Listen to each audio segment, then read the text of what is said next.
Evening मेरे प्यारे बच्चों, मेरे सहसैनियों, और उम्मीद है कि आपका पेपर अच्छा रहा होगा। चलिए, क्योंकि क्लास आपकी 12 घंटे पहले रिकॉर्ड की जा रही है, इसलिए बाद में बात करते हैं। चलिए, हम यहाँ लिख रहे थे ब्रोमीन एक ऐसा आधात्विक तथ्य अधातु है जो साधारण ताप पर द्रवावस्था में रहता है। नॉर्मल टेम्परेचर है जो साधारण ताप पर द्रवावस्था में रहता है। पारा या मरकरी एक ऐसा धातु है जो साधारण ताप पर द्रवावस्था में रहता है। ये दोनों हम पढ़ा चुके थे कल। अब आगे लिखते हैं, अगला पॉइंट लिखिए। जो सबसे हल्की धातु है वो लिथियम है। हल्की मतलब होता है भार में बिल्कुल हल्की, वजन, भार हल्का होता है।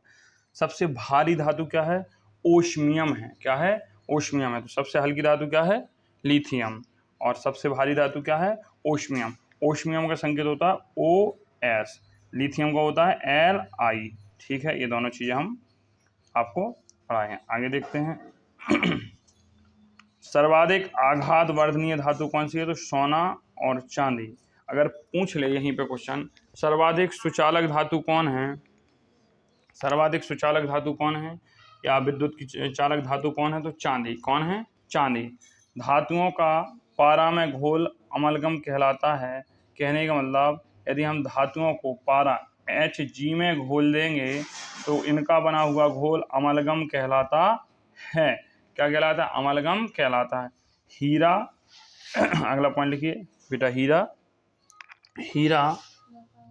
पार्लियामेंट, हीरा, ग्रेफाइट, आयोडीन चमक वाली धातु है। मतलब हमने कहा था ये धातुओं में ही चमक होती है। द्युतिमय क्लास 6 में टॉपिक दिया गया है, चमकदार और अद्युतिमय, अचमकदार। जिनमें चमक नहीं है तो बस चमकदार जो होगी वो धातु हो जाएगी, जो चमक नहीं होगी वो अधातु हो जाएगी बच्चा। तो जो हीरा होता है वो चमकता है, ग्रेफाइट भी चमकता है। पेंसिल में देखा वो लगी होती है ग्रेफाइट, जो छीलते हो पेंसिल तो चमक मारते।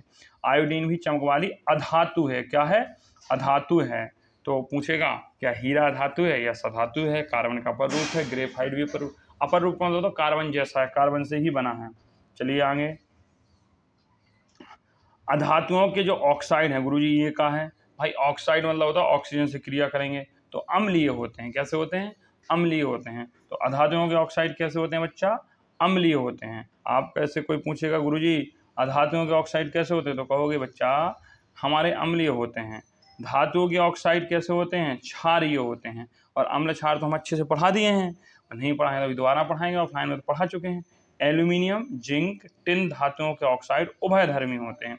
अच्छा, ये उभयधर्मी का होता है। उभयधर्मी किस चिड़िया का नाम है? तो जो उभयधर्मी बच्चा है इसका मतलब इसमें अम्ल के भी गुण होते हैं और इसमें क्षार के भी गुण होते हैं। तो एल्यूमिनियम हो गया Al, ये पुलिस के एग्जाम में पूछा जाता है। Zn जिंक हो गया, टिन धातु Sn हो गया। Sn धातुओं के जो ऑक्साइड हैं वो कैसे हो गए? अब हम पढ़ते हैं पृथ्वी की भू प्रॉपर्टी। जो भू प्रॉपर्टी नहीं, प्रॉपर्टी लिखना है, पा करना, भू प्रॉपर्टी। ठीक है, पर पाए जाने वाले तत्वों और उनका प्रतिशत। मतलब देखो जो जमीनी स्तर है ना, इस पे क्या क्या पाया जाता है। भू प्रॉपर्टी मतलब होता है ऊपरी सतह, पृथ्वी की जो ऊपरी सतह है उस पे पाए जाने वाले तत्वों का प्रतिशत। याद रखना, हमने ना वायुमंडल की बात की, ना हमने जमीन के अंदर की बात की। ठीक है, तो पृथ्वी की भू प्रॉपर्टी मतलब ये पृथ्वी है, इसके चारों तरफ, जो चारों तरफ मतलब ऊपर वायुमंडल है, पृथ्वी की सतह पर क्या पाया जाता है। जैसे अपनी त्वचा है तो त्वचा पे क्या क्या पाए जाते हैं, तो इसी प्रकार पृथ्वी की त्वचा पे या सतह पे क्या क्या पाया जाता है। तो देखो, जो पृथ्वी, तो वायुमंडल में ऑक्सीजन होती है 21%, लेकिन भू प्रॉपर्टी पे ऑक्सीजन होती है 46.6%। कितनी होती है? 46.6%। सिलिकॉन होता है 28%, सिलिकॉन जिससे तुम्हारी चिप वगैरह बनती हैं। एल्यूमिनियम होता है 8%, लोहा होता है 5%। लिख रहे हो ना कि नहीं लिख रहे हो? मैग्नीशियम होता है 4%, कैल्शियम 2%, पोटेशियम 2% और सोडियम 2%। जोड़ो भैया, कितना हो गया? हम 2 2 4 2 6 4 10, तो 10 ये हो गया, 46 ये हो गया, 28 ये हो गया और 8 5 13 ये हो गया। अगर हम पढ़ेंगे इसको, 8 6 14, 3 7 7, हासिल आई 1 4 2 6 1 7 1 8 1 9, 97.6%। सर आप कहेंगे और भैया थोड़े थोड़े थोड़े सब चीज़ें पाई जाती हैं इसलिए वो लिखी नहीं, मेजर रूप में जो पाया जाता है उनको हमने लिख दिया है। तो इसको फिर देख लीजिए, ऑक्सीजन 46, इसको बहुत याद रखिए, ऑक्सीजन पूछ लिया जाता है सर्वाधिक मात्रा में, पूछेगा क्वेश्चन।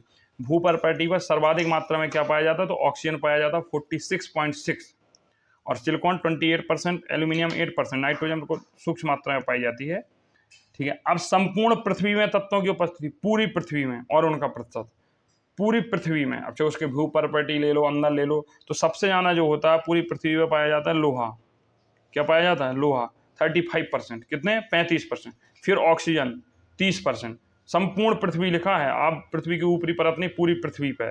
ठीक है। सिलिकॉन 15%। मैग्नीशियम 13। अब आप कहोगे गुरु जी वायुमंडल में तो ऑक्सीजन पाई जाती है 78%। अरे कहता वायुमंडल में पाई जाती है ना, और हर जगह भी तो पाई जानी चाहिए। Nickel 2%, sulphur 2%, calcium 1%, aluminium 1%। इसलिए हम संपूर्ण पृथ्वी लिखे। क्या लिखे हैं? संपूर्ण पृथ्वी। फिर ध्यान रखो, संपूर्ण पृथ्वी, ये आपकी पृथ्वी है, कंफ्यूजन नहीं होना। इसमें संपूर्ण पृथ्वी में लोहा पाया जाता है 35% और ऑक्सीजन होती है 30%।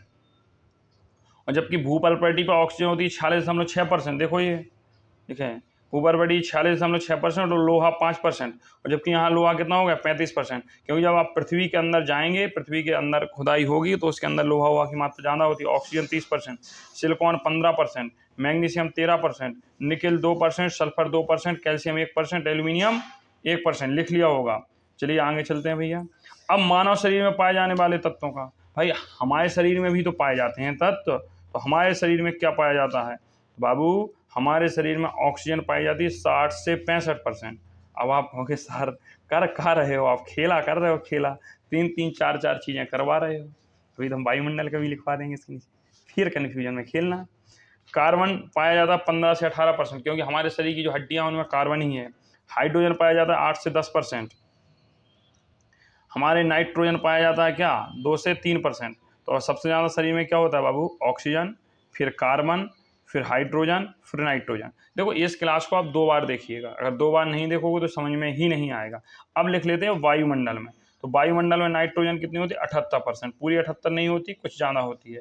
ऑक्सीजन कितनी होती है? 21%। तो कितनी हो गई? यहीं से 99% हो गई। कार्बन डाइऑक्साइड होती है, अन्य तत्व भी होते हैं 1%। ठीक है, आप मेजर याद रख लीजिए। यह शरीर के आधार तत्व हैं।